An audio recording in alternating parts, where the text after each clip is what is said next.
Et à 6h46, Europe 1 vous répond, Thomas Soto. Une majorité de sièges pour la droite, 2 pour le Front National. C'est donc le nouveau visage du Sénat ce matin. Bonjour Olivier Duhamel. Bonjour Thomas Soto. Merci de revenir en seconde semaine dans Europe 1 vous répond. Jeudi, vous nous posiez les enjeux du scrutin. Ce matin, on en tire les conséquences. Alors déjà, est-ce que vous avez, vous, des chiffres définitifs? Elle est de combien la majorité de droite au Sénat? Elle est de 15 sièges. La gauche entre guillemets, parce qu'elle était très divisée, était quand même majoritaire de 3 sièges. Là, maintenant, la droite est majoritaire de 15 sièges. Ça veut dire qu'il y a une vraie majorité qui se dégage au Sénat. Il n'y a aucun problème. Le fait marquant, celui qui fait que cette élection va entrer dans l'histoire de la Ve République, c'est l'entrée de 2 sénateurs Front National. Oui, c'est marquant pour 2 raisons. La première, c'est qu'il n'y a jamais eu d'élu du Front National au Sénat. Donc, c'est une première historique.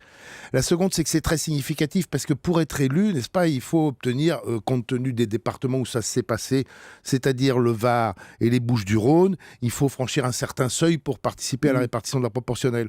Or, ni Ravier dans les Bouches-du-Rhône, ni Racheline à Fréjus, c'est-à-dire dans le Var, ne disposait d'un nombre de grands électeurs reconnus Front National suffisant. Il en manquait, disons, à peu près un quart à Ravier et à peu près un tiers à Racheline. Ça veut dire qu'il y a des grands électeurs qui n'étaient pas Front National et qui ont voté pour ces candidats-là. Exactement. Vous savez, il y avait déjà un truc absolument stupéfiant dans le Var aux élections municipales. On sait que ce sont les municipalités qui font le gros du collège électoral pour élire les sénateurs.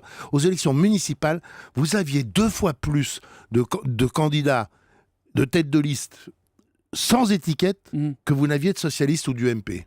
Ce qui veut dire qu'il y avait un rejet de l'UMP et du PS tel que les gens se présentaient sans étiquette, même quand ils étaient socialistes ou MP. Et là, parmi ces divers, ces sans étiquette, en vérité très souvent des divers droites, autrefois, ils ne votaient pas pour le Front National. Et là, ça ne les gêne pas, c'est nouveau.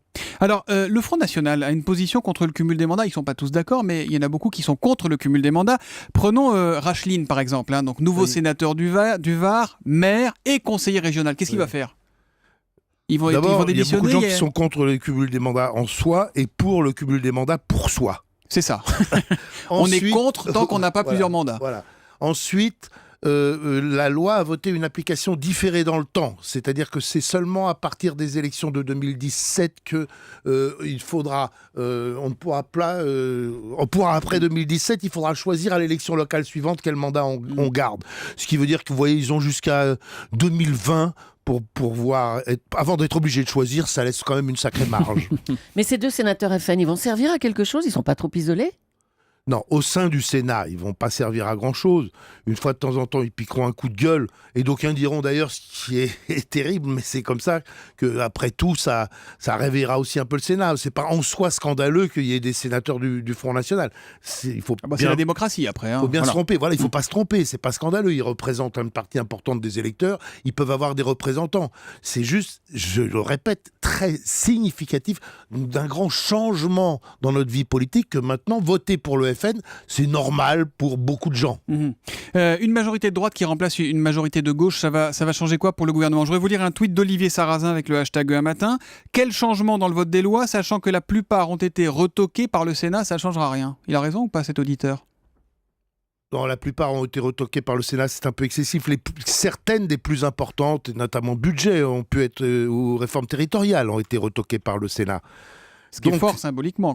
Bien entendu. Mais quand même, 80%, dans 80% des cas, il n'y avait pas eu de retocage par le Sénat. Donc il faut juste relativiser ça.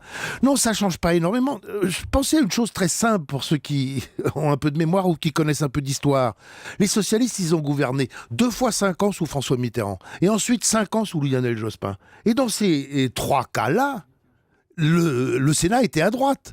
Et ça n'a pas empêché les nationalisations, les 35 heures, que sais-je encore. Parce que l'Assemblée nationale a le dernier mot et parce que parfois le Sénat accepte les compromis. Je rappelle que le Sénat avait voté l'abolition de la peine de mort proposée par Badinter. Sénat qui était donc à droite à l'époque, en 80. Un tweet de quinquatitude. Déjà que le pays est dur à réformer, là ça va devenir encore plus impossible.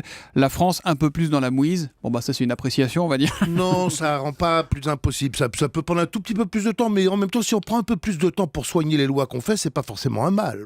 Avec une assemblée à gauche et un Sénat à droite, est-ce qu'on va entrer dans une sorte de cohabitation parlementaire ? On peut appeler ça comme ça? Oui, on peut appeler ça comme ça, mais on a l'habitude, si vous voulez. C'est la norme. Ce qui était anormal, c'était que le Sénat soit pendant 3 ans à gauche. Et d'ailleurs, on peut dire que c'est un peu raté, parce qu'il n'a pas été éblouissant pendant ces 3 années. Ouais. Il n'a pas été si éblouissant qu'on se soit dit même si on n'aime pas le pouvoir, il vaut mieux qu'il reste à gauche.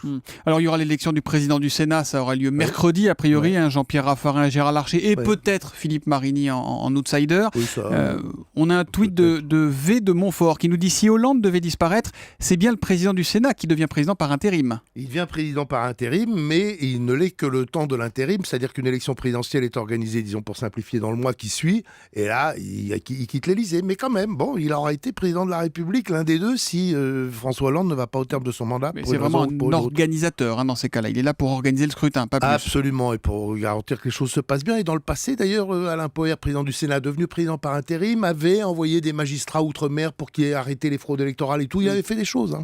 À l'Assemblée, on appelle le siège du président le perchoir. Et au Sénat, on appelle ça comment?